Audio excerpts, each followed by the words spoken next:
This is an RNZ podcast. A quick warning, this podcast includes allegations of child sexual abuse, so listener discretion is advised. If any of the details are triggering, please talk to someone. If you're in New Zealand, you can call or text 1737 to speak with a trained professional. Well, the whole thing revolts me for starters. Throughout 1992, the police would call Peter Ellis and his lawyer Rob Harrison in to watch videos of the children Peter had once cared for, describing pretty horrific abuse. Abuse they said was carried out by him. I mean, I couldn't believe what I was hearing. The thought is repugnant. It revolts me, quite frankly, to even hear it, to hear some of the words that are said.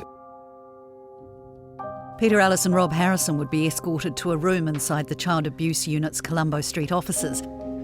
I shudder. I just literally feel ill. I'm thinking that's actually being aimed at me. I'm being accused of that. And people that have known me all my life, they know it's not true. It's just not in me to do things like that. This is Conviction, a podcast about the Christchurch Civic Creche case. I'm Ali Jones. And I'm Alexander Beese, and this is episode 6, Spikehead, Stupidhead and Boulderhead.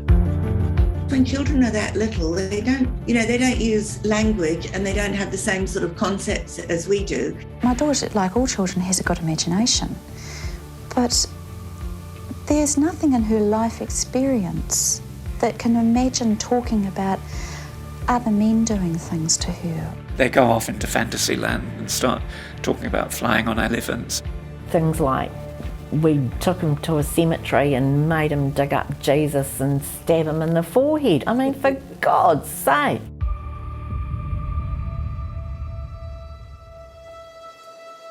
Over the last 30 years, the children's evidence has been picked over and pulled apart time and time again. It's been scrutinised and debated. And that's because it was so critical to the case. No adults came forward to say they'd seen Peter abusing children. There was no definitive physical evidence of abuse, nor was there any DNA to tie Peter to any crimes, or anyone else for that matter. There was only the children's testimony and some circumstantial evidence to back it up. In the previous episode, we heard about the issues around parental contamination, the risk of implanted memories, long and repeated interviews, and the use of anatomically correct dolls. But another problem people had with what the children were saying was just the absolutely bizarre nature of some of the claims. They just seemed, well, far-fetched. We'd cooked someone in a microwave, or cooked a kitten in a microwave.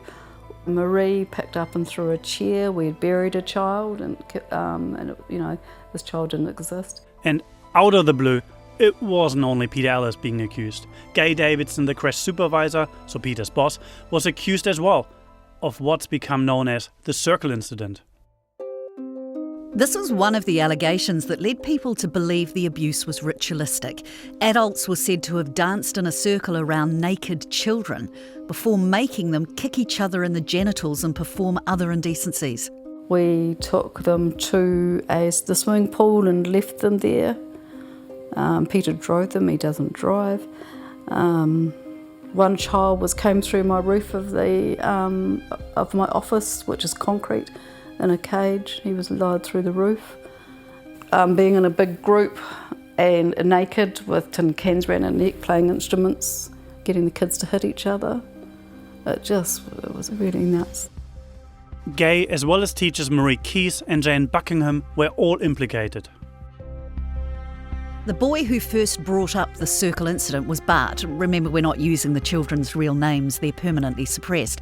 We're using the pseudonyms given by Lindley Hood in her book A City Possessed. Whether you agree with what Hood writes or not, it does help us keep the children straight. Now, Bart was 5 or 6 when he was interviewed in 1992. And through several interviews, he made some quite striking claims.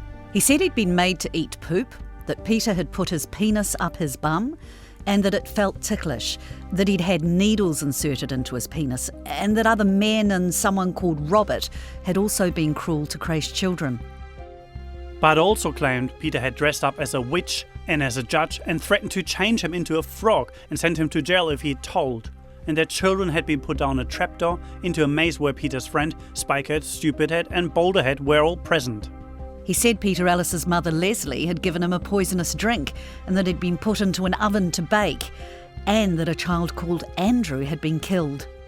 I mean, it does sound made up, I guess, imaginary, doesn't it? Why were the kids saying these things? And actually, why didn't experts in sexual abuse just dismiss it as utter nonsense? In my work involved in this field, I've always focused on the adults.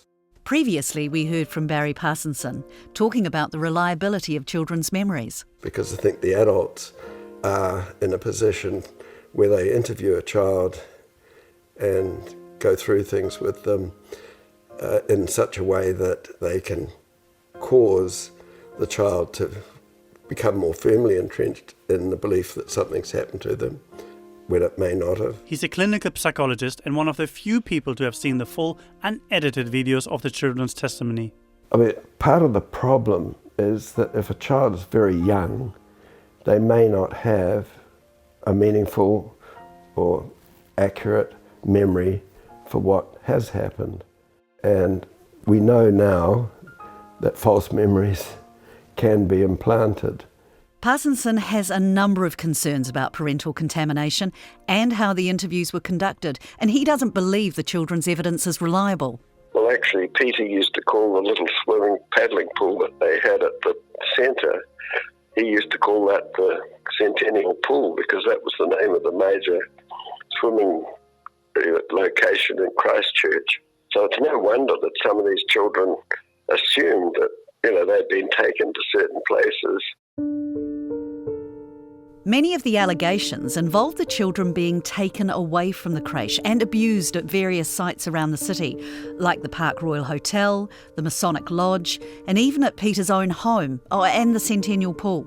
Back then, Peter Ellis told TV3 reporter Melanie Reid his thoughts on where these allegations came from. One child mentioned a house that I lived in 7 or 8 years ago. I mean, he wouldn't even been born. Their ideas must have come from somewhere, though. Why would these kids be talking about, specific houses and sexual things at 2, 3, 4 years old? Well, for starters, the parents took those children to those houses. The police told them that is where I lived once. And the children were taken to, well, is this Peter's house? I have been told that the police have actually driven children all over town in a police car. Parsonson heard similar stories and suggests parental involvement may have influenced a lot of the children's claims. One of the mothers drove her son around the city to point out different parts of the city to which Peter had taken them, like the Masonic Lodge and other sorts of things. So believing these children without knowing what was going on in the background, both in terms of parental involvement and also the imagination that the children were displaying, meant that some of this material that they were presenting as evidence was simply not true. Barry Parsonson also has some ideas about why the children might have come up with some of their more fanciful allegations. Bart, was going to the movies occasionally. One of the films that he saw was Hook. Looky, looky, I got hooky. And in Hook, people were put in cages and hauled up and this sort of thing. And a lot of that seems, there was pirates involved, there's cages, there's those sorts of things come into it, and you can just see that if you've seen this in a film, you can easily transfer it into your imagination as being something that's happened in another place. Did Winston send you that copy of the Muppets thing? This is Zoe. She worked at the Civic Creche for more than a decade, and no, I didn't receive the Muppets thing. I had it for you, but I just bought a house this week. Unfortunately, the video seemed to have gone missing in the move. That was amazing, that Muppets. I used to have it for my little grandson, and this girl, because the Muppets were usually fun, but this one, she's dressed up as a young sort of teenager, and she's got one tooth blackened out. And they say they'll invite you in and they'll put you in the oven and they'll put you down a chute and all this sort of thing. Very similar to what we were accused of. So whether that was in the children's minds, I don't know. We don't see from when I was arrested in 92 on my birthday, right up to around about October. So 6 months I've been seeing children's interviews and hearing the dreadful things. You had the witches thing scenario. Wizard of Oz was on, you know. None of the kids wanted to play the witch, so I just said, Debbie, you've got the nose for it, you be the witch. I didn't say that out loud, did I? No one really disagrees that the children's stories sounded outlandish, but a lot of the experts say you need to look deeper, that how children tell their story is not as important as what they're saying. Remember Dr. Deirdre Brown? She's a memory specialist from Victoria University. A burning stick up my bottom might be a way of trying to express that it was something was put up my bottom and it was painful and had a burning feeling. And so when I think about, what I see on TV or in cartoons or whatever, maybe it was a burning stick.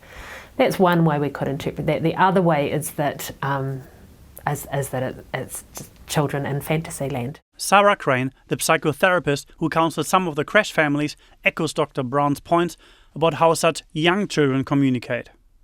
When children are that little, they don't use language and they don't have the same sort of concepts as we do. And so when they were talking about play, everything was mixed up together. But she says the kind of play she saw in her counselling session with the children was disturbing. But the children's play, it was pretty weird, some of it. And a lot of the play was to do with wanting to be safe and, making little nests. Often they played in quite small ways, using my doll's house and things like that. I felt quite concerned and worried about them. So the idea is that rather than these movies and TV shows implanting memories, the children use the language of these imaginary worlds to describe their own real world, especially the scariest parts of it. Yeah, there's plenty of experts on that, and I'm not one, about children using available ways to describe things. Now, this is the woman we're calling Rose. You'll remember she's the aunt of a child at the creche who accused Peter Ellis of abuse, and she still does. Her family sees those fairy tale elements, the ovens, the witches and all of that, in terms of the language that's available to the children at the time to describe things they found frightening. Available to them might be, their metaphors are going to be what's available, their descriptors are going to be what's available, and their vocab and their kind of storytelling range vocab is going to be, of course, influenced by where they get their language from. But as I say, it doesn't change the hair-raising reality of what it was like for families in whānau, wider whānau. I wasn't able to speak directly to Bart's mother, but I found this clip in a 1995 episode of TVNZ's current affair show Assignment, and she completely rejects this idea that the kids were making up stories based on what they'd seen on TV or at the movies. Why would a child come up with such horrific detail in their fantasy world? I don't believe that our child lives his life through fantasy. It was very real, and when a child is lying on a couch in a fetal position, spewing and not entirely with us as he was talking, it showed me that it was genuine, it was real. And a lot of parents couldn't imagine how their preschool children could be talking about penises, oral sex, sticks and bums, sexualised stories they'd know nothing about unless something awful had been going on. Here's Carrie's mother in 1993 from TV3's 2020 programme. My daughter, like all children, has a good imagination, but there's nothing in her life experience that can imagine talking about other men doing things to her, or eating poos, or having a penis put up her bottom.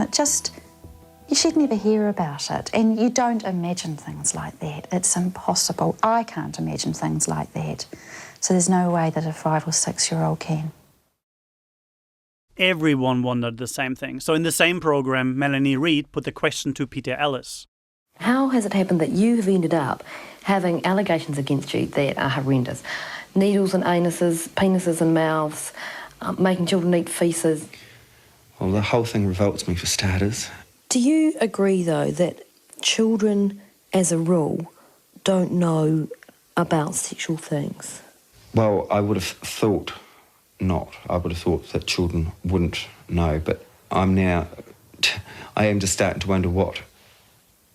It depends on their home. I mean, it doesn't necessarily have to have come from the Civic Childcare Centre. I mean, in fact, I know it didn't come from the Civic Childcare Centre. Children have got retentive minds, and if they're questioned sufficiently and long enough, and depending on what questions they were asked, then they're going to hold some of those thoughts in mind. And then when they get asked a question by an interviewer, they've been given those thoughts, those questions. And in that case, they've been given it by their parents.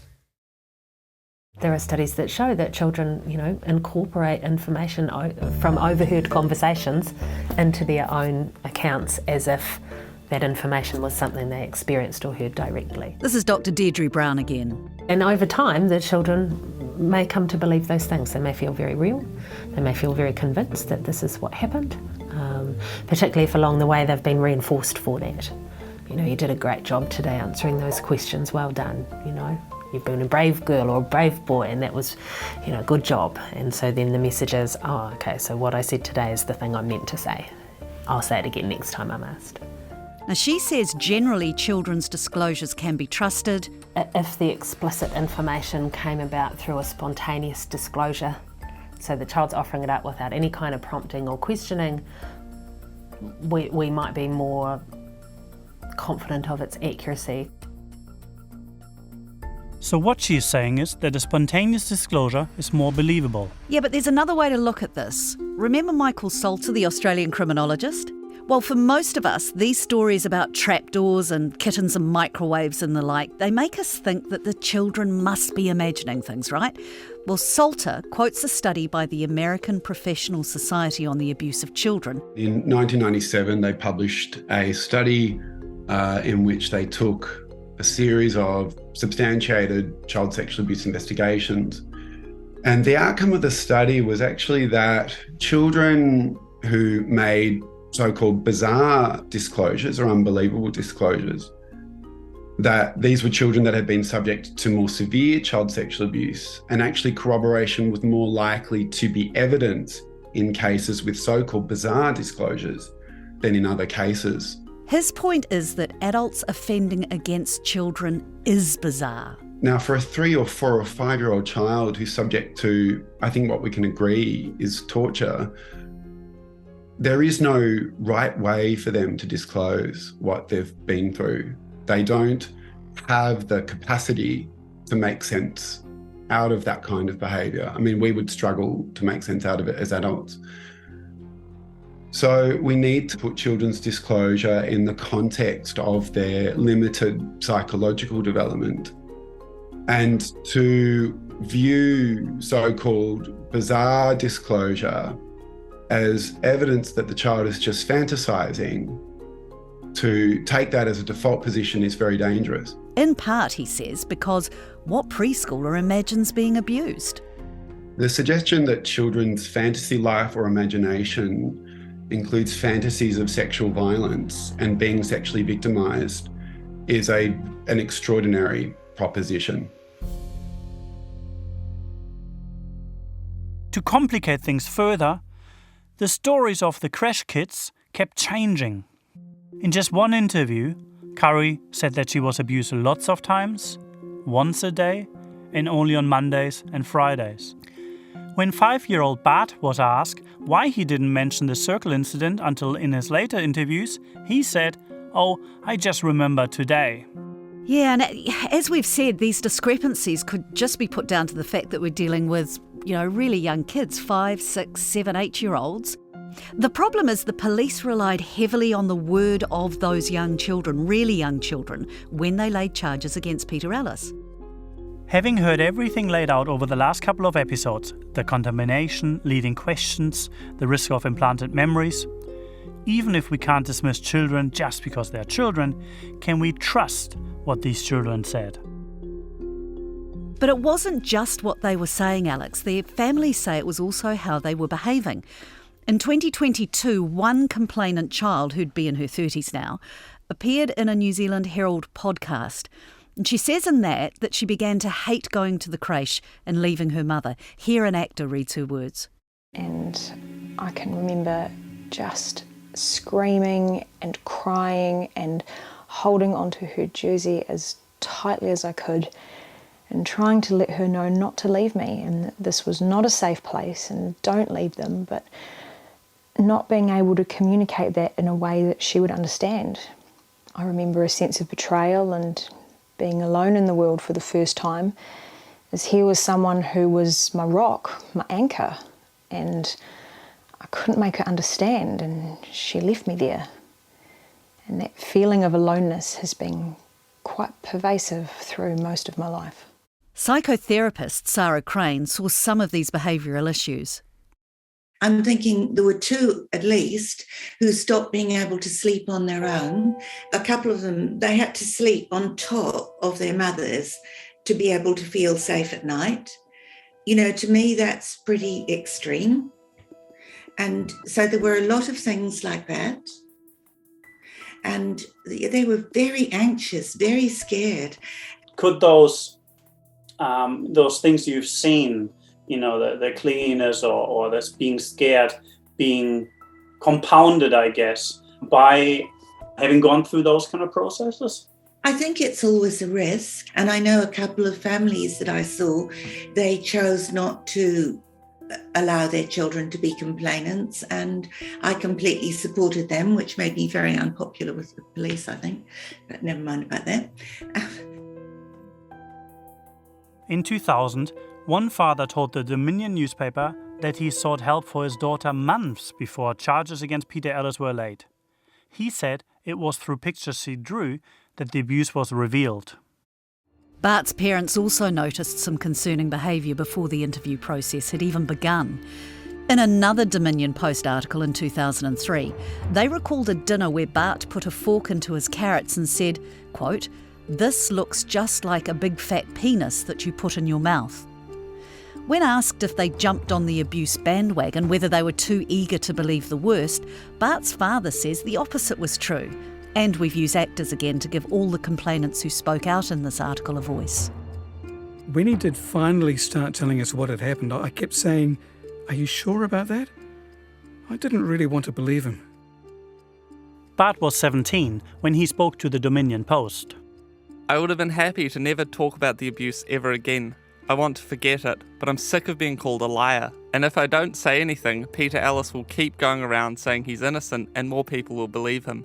And while bits of his interviews back in 1992 sound fantastical, Bart's adamant he's telling the truth. The Dominion Post journalist Linley Boniface specifically asked whether it's the memory of the abuse that frightens him or the memory of being told he was abused. Bart doesn't hesitate. "I remember lots of it," he says. I stand by everything I said when I was little. I didn't make anything up. But back then I believed everything I was told. Now I can make more sense of it. For example, I was told I was put down a trapdoor. Now I think it was just a laundry chute with cushions at the bottom. But when you're a little kid, you think adults are always telling you the truth. 11 years after her first claims, 17-year-old Kari spoke to the Dom Post in that same interview as Bart. In it, she's very clear her disclosures weren't incorporated information. She echoes her mother's point. How on earth could she know about this stuff unless it had happened to her? How would a 5-year-old know about ejaculation? My parents had never talked about that to me. I was able to describe it because of what Peter Ellis did to me, not because anyone had told me about it. It's bullshit that we were told what to say. The parents had nothing to do with what we said. All my parents ever said to me is that I should tell the truth. His sentiments are echoed by the complainant who spoke to the Herald in 2022. Certainly the claim about being led by parents, it's not my experience of things. I had some very good incentives not to disclose. I was told that my parents would be killed if I told anyone, that they would either be turned into paper and put on a bonfire or taken to the dump or turned into gherkins and eaten. And I guess even then a sense of shame, a sense that somehow this was dirty and taboo to talk about it. Bart's testimony, in particular, has been pulled apart over the years because he went from saying nothing to describing some of the most extreme and bizarre things. Victoria University sociologist Professor Mike Hill has studied the transcripts of the children in this case, but he has also looked at other international cases where there are unfounded claims of ritual abuse. Children often follow a pattern. In the first interviews, they will often deny anything happened. So that they'll say, no, it didn't. He didn't abuse me. He didn't do any of that. And then they get to a middle section where they start saying things about poos and wees, which is what happened in the Christchurch case. And then finally, they go off into fantasy land and start talking about flying on elephants and totally fantastic dream events. But Bart has a simple response to that. Of course we didn't say much at our first interview, would you? I didn't want to say anything to anyone I didn't trust. I was real scared of Peter Ellis. Now, we're going to take you a little bit of a diversion here, away from the civic creche, and pop along to another preschool in the area. Bear with us, because while we're at a different creche, you will recognize some of the names. At the beginning of 1992, Ms. Magnolia moved her son Jeffrey to a different daycare. Now, we're not going to name the new creche, for reasons that will become clear. And we're sticking with the same pseudonyms for Jeffrey, the boy who said, "I don't like Peter's black penis," and his mother, Miss Magnolia. According to the book A City Possessed, the staff at the new preschool were aware of what Jeffrey and his mother had been through, and they were really supportive. And initially all went well, but as the year progressed, Ms. Magnolia became worried a gay worker there was actually the Robert named in the Circle incident. By the end of 1992, Ms. Magnolia had laid an official police complaint against this new teacher. What happens next is almost like a parallel universe, a look at how the civic creche case could have played out if it had been handled differently. Again, Jeffrey didn't offer up any information in his official interviews, and again, Ms. Magnolia pressured the childcare centre to talk to the other parents. But here's where this case differs. The allegations were kept quiet throughout the initial police inquiries, and without corroborating evidence to push forward, the case was closed. When Ms. Magnolia tried to rally parents, spreading the allegations, the detective leading the case advised the head teacher to threaten her with defamation proceedings. And that was it. No arrests, no media, back to business. That teacher from the other childcare centre and I emailed back and forth a few times. Here's what he wrote to me. Alex, I'm reluctant to become involved.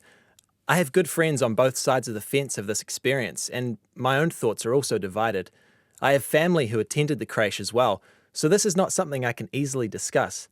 I have a career to maintain in a close-knit ECE, early childhood education community. I've been made vulnerable in the past and have no need to revisit the trauma of those days. Not that keen to be included. Sorry. Now, I've also tracked down the police officer of that particular case. He too, again, didn't want to speak to me on record and wasn't interested in comparing the cases. But he did say to me that he had been involved in the civic creche investigation as well, and I got the sense he still believes in Peter Ellis's guilt. He said something along the lines that he'd seen things the public hasn't. You'll remember that after his arrest of March 1992, Peter Ellis was frequently being taken down to the station to watch videos of the children's interviews and to answer questions. He noted what they were saying with horror, but also a kind of sense of hope. So I also knew that the kids were saying things about the women and thinking, oh, well, this will be the total end of it, because it said that's even more codswallop, and having seen the rubbish I'd seen being said about them in the interviews, and then to find out that I was having sex with Debbie Gillespie on the toilet floor of the creche, Yeah, seriously. And then, all of a sudden, on September 3rd, 1992, the creche was closed. Paula, we've heard from her before, had been working in the creche for about 5 years by that point. When I spoke with her, it was a day she still remembered well. A locksmith turned up to change the locks and we were all asked to leave the building. It was in the middle of the day. Families had to come and get the children. We were told to gather up our things and we were locked out.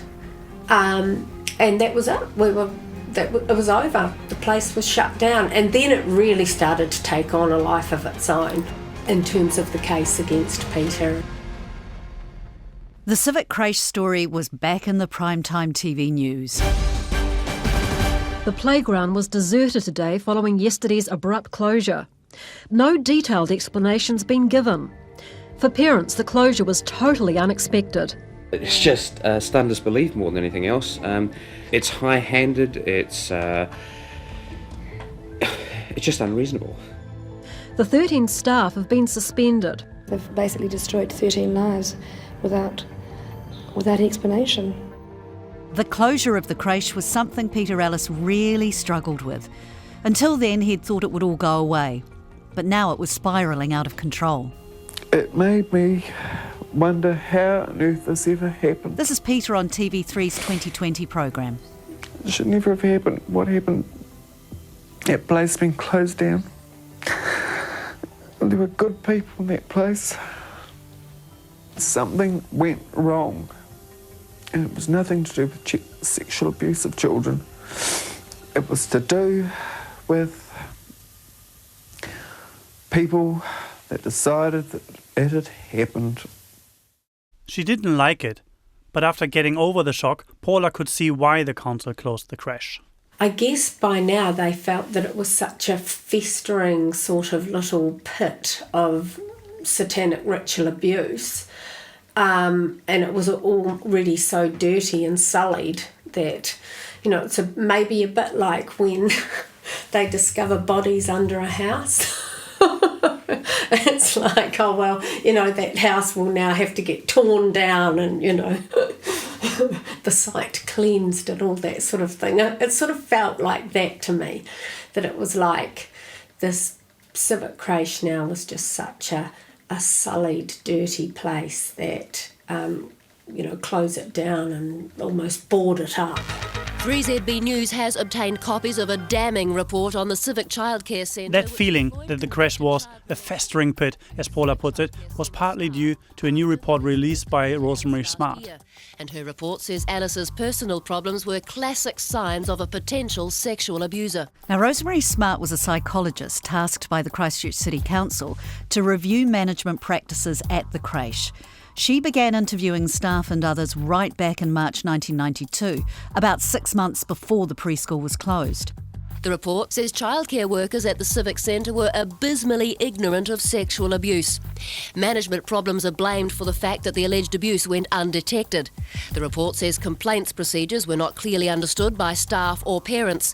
It says Alice was able to get away with completely inappropriate behaviour, and most staff members eventually just accepted it. The report put the creche case back in the headlines. Ms Smart says staff described Alice as an unstable person who drank heavily. He flaunted his abnormal sex life and talked openly about being sexually abused at the age of 8.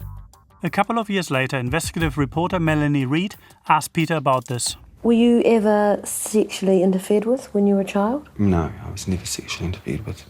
The report goes on, saying Alice was also rough and unnecessarily punitive. He hung a boy on a fence by his clothing and threw a girl into a chair. Ms Smart said Alice was popular and it was possible parents and staff accepted his outrageous behaviour because he was bisexual and seen as being different. In Christchurch, Amanda Kropp. First and foremost, I can tell you categorically that none of us were absolutely blind to seeing sexual abuse. Paula says the Smart report was a kick in the teeth. To be made out that we were so incredibly ignorant that all of these things were happening under our noses is just insulting. It's really insulting. We were not that naive or green. And we certainly weren't facilitating opportunities for abuse, and we certainly weren't blind to it.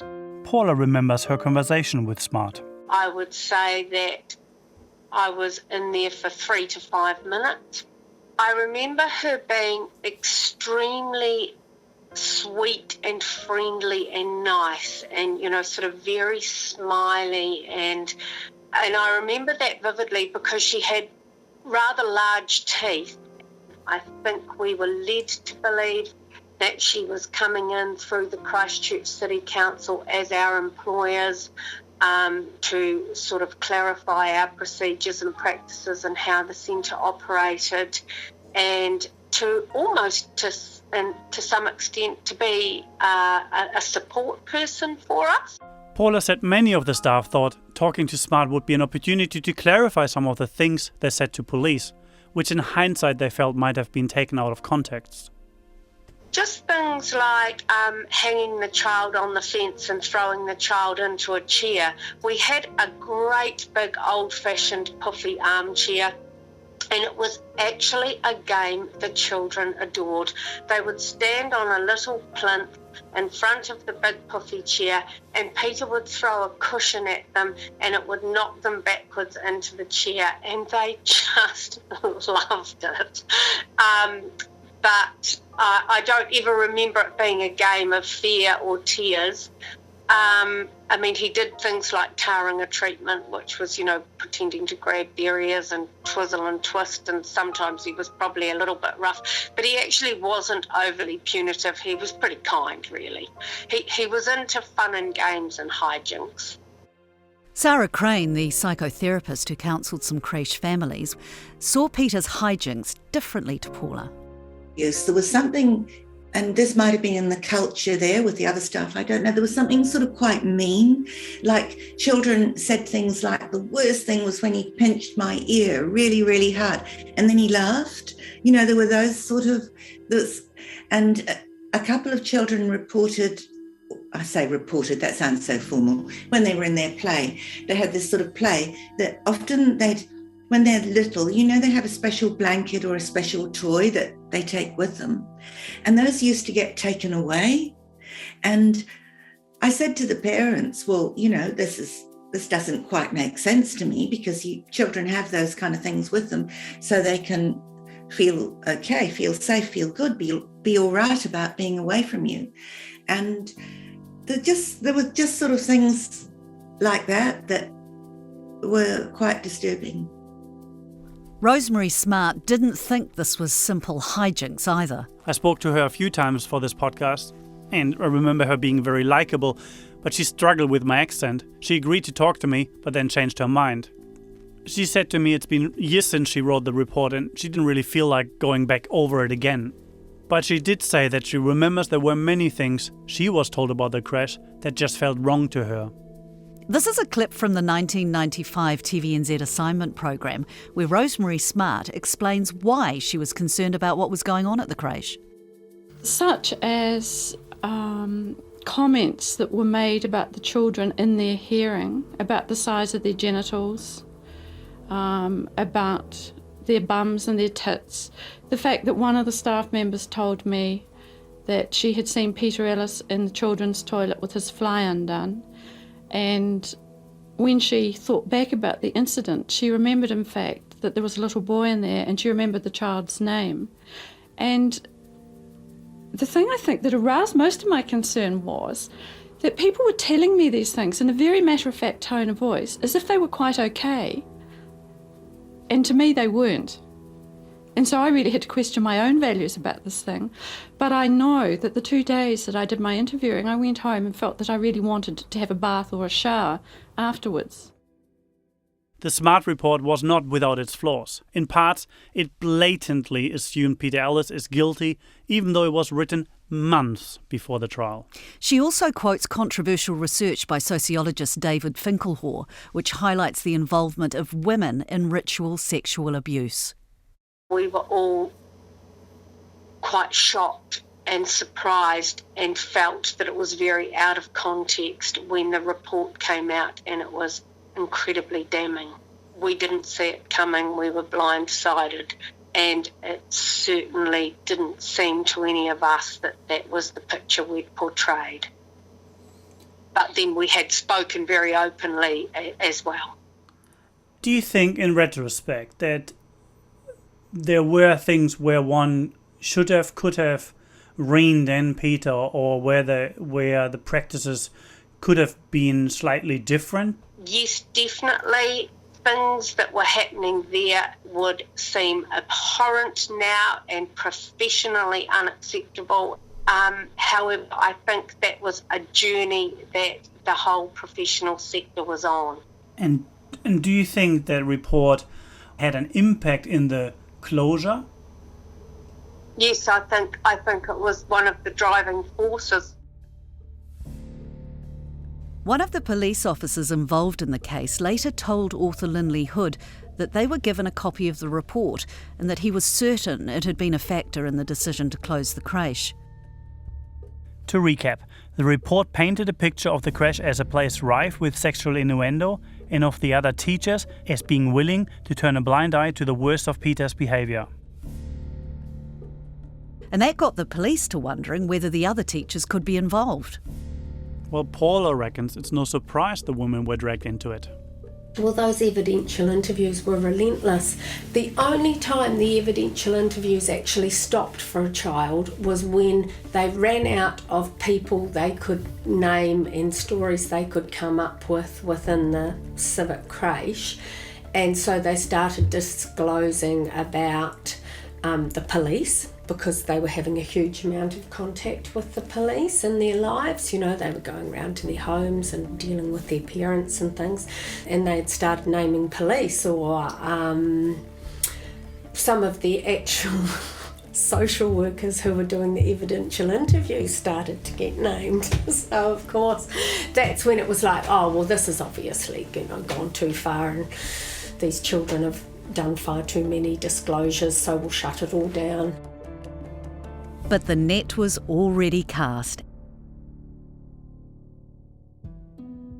As we ticked over into October 1992, nearly a year after the initial complaint, the police launched the next phase of the investigation. I so clearly remember the day there was that knock that detectives have on the door, you know, if there's no one else knocks on a door like that. And now it wasn't just Peter Ellis under suspicion anymore. In the next episode, the case fully blows up. 7 o'clock in the morning, and I think I was asleep, and opened the door to Neville Jenkins with the search warrant and a whole team of other people, cars down the street, you know, and all these people in overalls. And I thought, what is going on? It was really bizarre. And that was the moment I thought, you're going to arrest me. Peter Ellis did not act alone. It was an organised and systematic method of abuse. One of the allegations that was made against me was murder. He stormed off in a foul rage, and I was dumped and left there, and then taken by one of the policemen to the police cells. My whole mouth went dry and my body just trembled. I had a lot of faith in the police, like most people. I thought there probably was something to it. Thanks for listening to Conviction, the Christchurch Civic Creche case hosted by Ellie Jones and Alexander Beezer. Conviction was made by Monsoon Pictures International with support from RNZ and New Zealand On Air. The series was written and produced with help from Aliki Siantolis, Liz Garton and Tim Watkin. Blair Stagpool was the audio engineer. Voice actors in this episode were Jeremy Ansell, Blair Stagpool, Katie Fitzgerald and Leonard Powell. Thanks go out to RNZ's commissioning team, Kay Elmers and Tim Burnell, for giving this project the green light, and to Hing Yi Kong for designing the webpage. And to Ngā Sound and Vision for help with some of the archival audio, as well as MediaWorks Discovery, Getty Images, TVNZ, and the Livingston Family Trust. The key image for this series is courtesy of North and South. Conviction can be found on the podcast page of the RNZ website. It's also available on Apple Podcasts, Spotify, Google Podcasts, and iHeartRadio. Follow the series so you don't miss an episode.